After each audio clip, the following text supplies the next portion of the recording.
Hi, my name is George Dagnino, and I am the editor of the Peter Dag Portfolio Strategy and Management. What I would like to show why I believe the bear market that we are now enduring is going to last well into 2023, possibly even early 2024.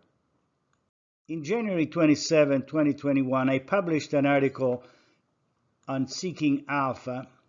And what I did, I forecasted that in 2022 there was going to be a pause in the market. And this is what I concluded. I said the last bottom of the business cycle took place in March 2020. So growth should therefore peak in 2022, exactly what happened. This should be also the time in earnings will begin to slow down. That's exactly what is being happening in the last 6-7 months. The bottom line is the bull market is likely to continue another 12 months, which is exactly what happened in 2021. The strategic implication, and this is important, it may be advisable to review this strategy based on growth and high beta investment toward the end of 2021.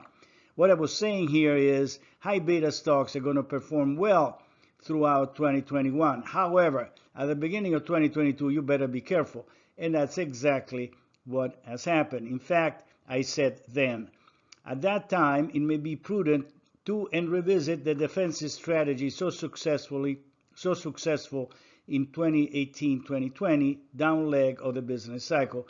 2018-2020, as I will show you, was a down leg of the business cycle, and the defensive strategy based on utility, staple, healthcare, and REITs outperformed the market. And what I predicted in this article, that's exactly what was going to happen in 2022, which is, again, exactly what has been happening in the last 6-7 months. So let me see how, based on the same analysis, what I'm going to predict for the market's earnings and investment strategy for the next several months. The problems we are facing right now is because in 2020, actually started in 2019, the Federal Reserve and the government printed a tremendous amount of money, and growth on liquidity was up to 50%, incredible, historically high. And then in 2021, this is when all the stock market and everything else changed direction. Liquidity is slowly and gradually being drained from the system. And this is what is going to create big problem in the next year and a half. I'll show you how and why. This chart shows the yield curve, which is the difference between the 2-year Treasury bond yields and the 10-year Treasury bond yields. And the difference measures the shape of the yield curve.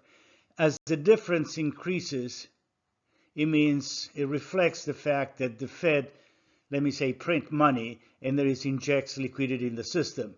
As in 2021, liquidity has been drained, the liquidity has been drained and the yield curve has been flattening, and now at this level the difference is negative, meaning that the 2-year is above the 10-year, so it says is inverted.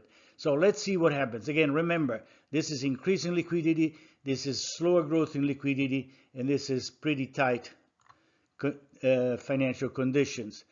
What is interesting here, that this curve, the red curve, measure the number of banks tightening lending standards. And by the way, I have inverted the curve. What does it mean? That the curve coming down means an increasing in lending standards. In other words, banks are tightening credit to borrowers. So notice the lead lags. The yield curve steepens, and after a year and a half, 2 years, banks ease credit standards, and now they're tightening credit standards. How long will credit standards will be being tightened? Well, look at this difference here, at least for another year or so. So we are 2022 is going to go into well into 2023, that banks will keep being very careful in lending money. This chart shows again the yield curve, increased liquidity, the yield curve steepening, and here is flattening and then inverted. This is corporate profits. Corporate profits increased when the Fed stimulated the economy through liquidity, but now that has been tightened, look what happens to the growth in profits is coming down. So the growth in profits will keep on going down until when? Well, again, here the lead between steepening yield curves and the improvement in profits is about a year. So the yield curve is leading a year the improvement in profits. So even if the yield curve steepens right now, profits are going to start improving well into 2023. This is again the yield curve steepening because the Fed is increasing liquidity. Here is flattening because the Fed is taking liquidity off the system. And this is, of course, is liquidity now, the yield curve inverted. This is the growth of the economy, the red line. And of course, you would not be surprised the economy started improving after the Fed started increasing liquidity. But look what happened since 2021. The growth, this is GDP, started slowing down. Yes, you might say all this growth look the same, but that's exactly my point, by the way. So how long will the economy slow down? Like, this is exactly the same as profits, by the way. Well, look at the lead lags between the improvement in the yield curve, that is increasing liquidity in the system, the steepening of the yield curve, and the improvement in the economy is around 1 to 2 years. So what is this curve saying? Is that the economy will keep on slowing down at least for another year and a half. This is a chart shows that the growth in GDP is the the red line. Okay, GDP, and then how it's slowing down. And the black line here is the change in stock prices. So you would not be surprised to see that as the economy slows down, also profit slows down. And what the stock market is really acknowledging is the fact that we are in a process of slowing down. So you'll see here the reason for this chart is that the growth in the economy and growth in profits are slowing down. This chart shows two curves. This is the yield curve, steepening, flattening, inverted, steepening, flattening, inverted, steepening, flattening, slightly inverted, steepening, inverted.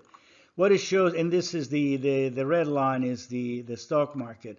It shows two very important things. One is that when the bottom of the yield curve starts steepening, the bottom of this difference leads the bottom of the bear market by roughly a year and a half. Here started steepening, and the bottom of the bear market ended after a year and a half. This is the same thing here.